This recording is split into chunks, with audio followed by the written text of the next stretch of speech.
So see ಇಲ್ಲಿ is the first passage that we have here. So ಅಲ್ಲಿ ಕೊಟ್ಟಿದ್ದಾರೆ ಅವರು translation. So basically when we are translating from Kannada to English ಇರ್ಬೋದು or English to Kannada ಇರ್ಬೋದು, first we need to understand the idea, like what exactly they are trying to convey. ಯಾಕಪ್ಪ what exactly they are trying to convey ಬೇಕು ನಮ್ಗೆ sir, is not a comprehension ಅಲ್ಲ ಅಲ್ವಾ, ನಮ್ಗೆ ಏನು ತಿಳ್ಕೊಬೇಕಾಗುತ್ತೆ ಅಂತಂದ್ರೆ ದ thing is to retain the core idea throughout the passage, whether to whether they are speaking about an individual, whether it is an idea, whether it is a theme, or what exactly they are trying to convey. A basic idea ನಮಗೆ ಗೊತ್ತಾದ್ರೆ we can maintain that idea throughout the passage whenever we are translating. ಇಲ್ಲಾಂದ್ರೆ ಏನಾಗುತ್ತೆ, ಒಂದ್ ಕಡೆ ಹಿ ಬರಿತೀವಿ, ಒಂದ್ ಕಡೆ she ಬರಿತೀವಿ, ಒಂದ್ ಕಡೆ ದಿಸ್ ಬರಿತೀವಿ, ಒಂದ್ ಕಡೆ ದಟ್ ಬರಿತೀವಿ. ಸೊ ಇದೇನಾಗುತ್ತೆ, ಅದು like living and non living difference ಇಲ್ದಿರ ಆಗೋಗ್ಬಿಡುತ್ತೆ, ಇಲ್ಲ ಜೆಂಡರ್ ಡಿಫ್ರೆನ್ಸಸ್ ಬಂದ್ಬಿಡುತ್ತೆ. ಆರ್ the entire passage ಅಲ್ಲಿ if we translate without looking at the entire passage as a whole ಅಂತ ತಗೊಂಡ್ರೆ ಸೆಂಟೆನ್ಸಸ್ ಮಧ್ಯದಲ್ಲಿ ಕಾಂಗ್ರುಯೆನ್ಸ್ ಇರೋದಿಲ್ಲ. Like basically there will be like sentences ಇದ್ರೂನು inter connectivity between the sentences will be missing. So basically whenever you are translating, do not to translate word by word. Do not translate word by word. We need to focus on what is called as the entire sentence. ಒಂದು starting point ಒಂದು full stop ವರ್ಗೂನು ಇದು should be done in a sentence format.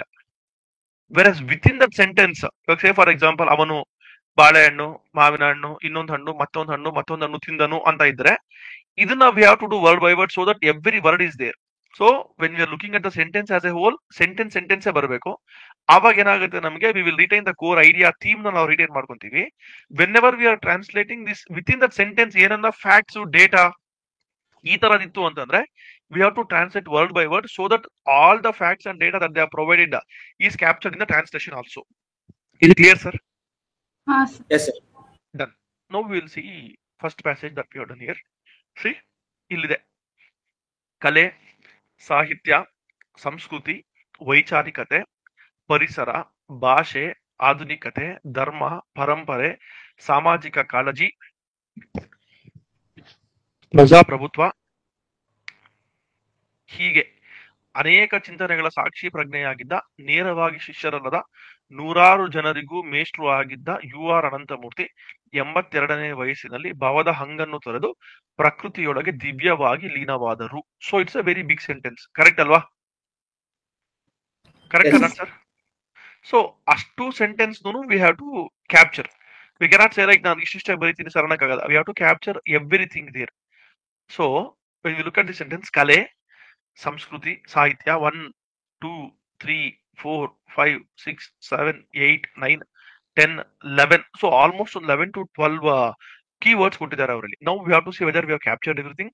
ಅದಷ್ಟು ಆದ್ಮೇಲಿಂದ ಅನೇಕ ಚಿಂತನೆಗಳ ಸಾಕ್ಷಿ ಪ್ರಜ್ಞೆಯಾಗಿದ್ದ, ನೇರವಾಗಿ ಶಿಷ್ಯರಲ್ಲದ ನೂರಾರು ಜನರಿಗೂ ಮೇಷ್ಟ್ರು ಆಗಿದ್ದ ಯು ಆರ್ ಅನಂತಮೂರ್ತಿ 82ನೇ ವಯಸ್ಸಿನಲ್ಲಿ ಬೌದ್ಧವನ್ನು ತೆರೆದರು. U R Ananthamurthy a prominent person ಅಂತ ಹೇಳಿದೀರಾ.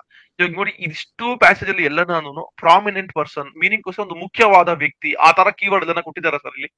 ಹ್ಯಾವ್ ಯು ಯೂಸ್ಡ್ ಎನಿವೇರ್ ಅಥವಾ ವರ್ಡ್ ಕೊಟ್ಟಿದ್ದಾರೆ ನಾವಿಲ್ಲಿ? ಇಲ್ಲ sir. No. Then why did this prominent person come here? Correct ಅಲ್ವಾ?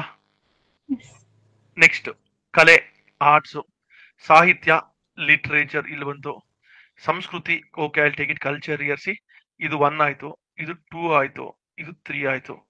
ಎನ್ವಿರಾನ್ಮೆಂಟ್, ಓಕೆ, ಪರಿಸರ, ಲ್ಯಾಂಗ್ವೇಜ್, ಮಾಡರ್ನ್. ಸಿ, ಮಾಡರ್ನ್ ಅನ್ನೋದಕ್ಕೆ ಪದ ಮೀನಿಂಗೇ ಇಲ್ಲ, ಕರೆಕ್ಟ್ ಅಲ್ಲ? What is modern? ಮಾಡರ್ನಿಟಿನಾ, ಮಾಡರ್ನಿಸಮ್ ಏನೋ ಒಂದು ಇರುತ್ತಲ್ಲ.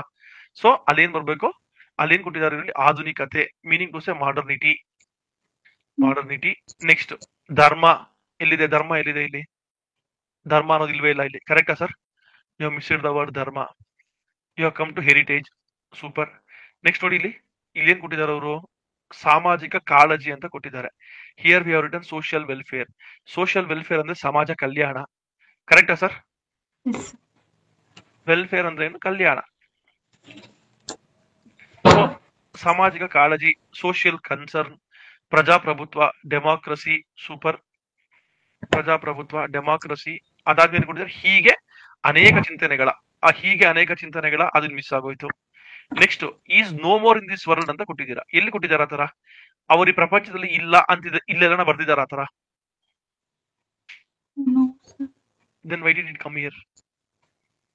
ಹಿ passed away when he was 82 years old. ಹೀಗೆ 82 years ವಯಸ್ಸಲ್ಲಿ ಅವರು ಇದಾದ್ರು ಅಂತ ಇಲ್ಲಿ ಕೊಟ್ಟಿದ್ದಾರೆ. Okay, but look at the statement that they have made there. And then next ಏನ್ ಕೊಟ್ಟಿದ್ದಾರೆ, ಅದಕ್ಕೂ ಮುಂಚೆ ಏನ್ ಕೊಟ್ಟಿದ್ದಾರೆ, ನೇರವಾಗಿ ಶಿಷ್ಯರಲ್ಲದ ನೂರಾರು ಜನರಿಗೂ ಮೇಷ್ಟ್ರು ಆಗಿದ್ದ. He was a teacher to peoples who are not directly students. ಅದು ಬರ್ಬೇಕಲ್ವಾ, correct not sir? Yes but ಇಲ್ಲೇನ್ ಬಂದಿದೆ, he was teacher or guide to many of the people ಅಂತ ಬಂದಿದೆ. ಸೊ ಬೇಸಿಕಲಿ ಇಲ್ಲೇನ್ ಹೇಳ್ತಿದೀವಿ ನಾವಿಲ್ಲಿ, ಶಿಷ್ಯರಲ್ಲದ ನೂರಾರು ಜನರಿಗೂ ಮೇಷ್ಟ್ರು ಆಗಿದ್ದ.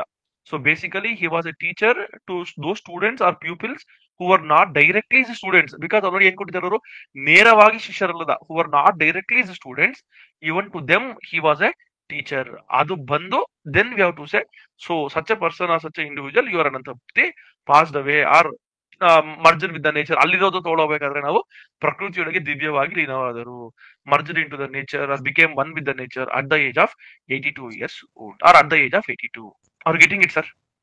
S sir. ಸೊ ಆ ಫಸ್ಟ್ ಪ್ಯಾರಾ ಫಸ್ಟ್ ಲೈನ್ ಅಲ್ಲಿ ಎಷ್ಟು ಮಿಸ್ಟೇಕ್ಸ್ ಗೊತ್ತಾಗ ಸರ್ ನಿಮ್ಗೆ? That is the issue sir. Next ತಗೊಂಡ್ರೆ, at the peak of new literature during 1780s decade U R Ananthamurthy's works like. ಇವಾಗ ನೋಡೋಣ, 70-80ರ ದಶಕದಲ್ಲಿ ನವ್ಯ ಸಾಹಿತ್ಯದ ಉತ್ತುಂಗದ ಸ್ಥಿತಿಯಲ್ಲಿ.